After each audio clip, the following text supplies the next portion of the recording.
आज का बाइबल का वचन प्रेरित चरित अध्याय 12 वचन 1 से 11। दूसरा वचन संत पौलुस का तिमोथी के नाम दूसरा पत्र अध्याय 4 वचन 6 से 8, 17, 18। और आज का सुसमाचार सन्मति के अनुसार अध्याय 16 वचन 13 से 19। प्रेरित चरित अध्याय 12 वचन 1 से 11।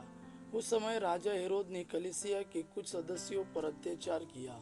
उसने योहन के भाई याकूब को तलवार के घाट उतार दिया, और जब उसने देखा कि इससे यहूदी प्रसन्न हुए तो उसने पेतरुस को भी गिरफ्तार कर लिया। उन दिनों बेखमीर रोटियों का पर्व था। उसने पेतरुस को पकड़वा कर बंदीगृह में डलवाया और उसे 4-4 सैनिकों के 4 दलों के पहरे में रख दिया। वह पास्का पर्व के बाद उसे लोगों के सामने पेश करने चाहता था। जब पेतरुस इस प्रकार बंदीगृह में पहरा बैठा हुआ था तो कलीसिया उसके लिए आग्रह के साथ ईश्वर से प्रार्थना करती रही। जिस दिन हेरोद उसे पेश करने वाला था, उसके पहले की रात को पेतरुस 2 हथकड़ियों से बंधा हुआ 2 सैनिकों के बीच सो रहा था, और द्वार के सामने भी संतरी पहरा दे रहे थे। प्रभु का दूत अचानक उनके पास आ खड़ा हो गया और कोठरी में ज्योति चमक उठी। उसने पेतरुस की बगल थपथपा कर उसे जगाया और कहा, जल्दी उठिए। इस पर पेतरुस की हथकड़ियां गिर पड़ी। तब दूत ने उससे कहा, कमर बांधिए और चप्पल पहन लीजिए। उसने यही किया। दूत ने फिर कहा, चादर ओढ़कर मेरे पीछे चले आइए। पेतरुस उसके पीछे पीछे बाहर निकल गया। उसे पता नहीं था कि जो कुछ दूत द्वारा हो रहा है वह सच ही है। वह समझ रहा था कि मैं स्वप्न देख रहा हूँ। वे पहला पहरा और फिर दूसरा पहरा पार कर उस लोहे के फाटक तक पहुँचे जो शहर की ओर ले जाता है। वह उनके लिए अपने आप खुल गया।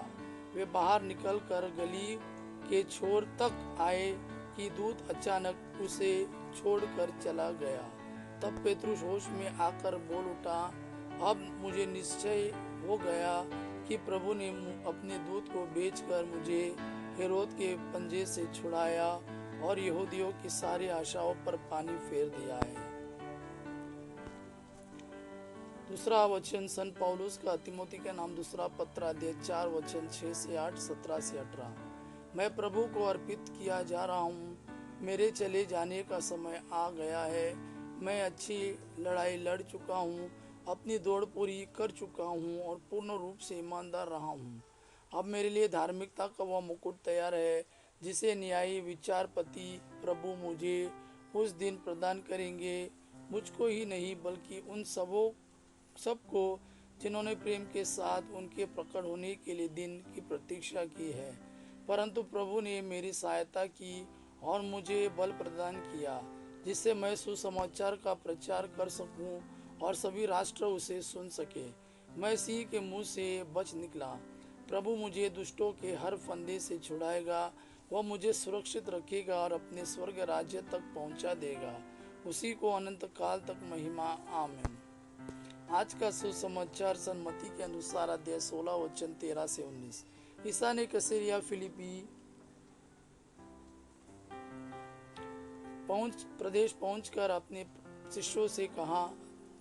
ईसा ने कैसरिया फिलिपी प्रदेश पहुंचकर अपने शिष्यों से पूछा, मानव पुत्र कौन है? इस विषय में लोग क्या कहते हैं? उन्होंने उत्तर दिया, कुछ लोग कहते हैं योहन बपतिस्ता, कुछ कहते हैं एलियस और कुछ लोग कहते हैं यिर्मयाह अथवा नबियों में से कोई। इस पर ईसा ने कहा, और तुम क्या कहते हो कि मैं कौन हूँ? सीमोन पेतरुस ने उत्तर दिया, आप मसीह है, आप जीवंत ईश्वर के पुत्र है। इस पर ईसा ने उससे कहा, सीमोन योनस के पुत्र, तुम धन्य हो, क्योंकि किसी निरीह मनुष्य ने ही नहीं बल्कि मेरे स्वर्गीय पिता ने तुम पर यह प्रकट किया है। मैं तुमसे कहता हूँ कि तुम पेतरुस अर्थात चट्टान हो, और इस चट्टान पर मैं अपनी कलीसिया बनाऊंगा और अधलों के फाटक इसके सामने टिक नहीं पाएंगे। मैं तुम्हें स्वर्ग राज्य की कुंजियां प्रदान करूंगा। तुम पृथ्वी पर जिसका निषेध करोगे स्वर्ग में भी उसका निषेध रहेगा, और पृथ्वी पर जिसकी अनुमति दोगे स्वर्ग में भी उसकी अनुमति रहेगी। यह प्रभु का वाणी है। प्रभु को धन्यवाद। अब पिता की महिमा पुत्र यीशु का प्रेम आप पर सदा सर्वदा बना रहे। आमेन।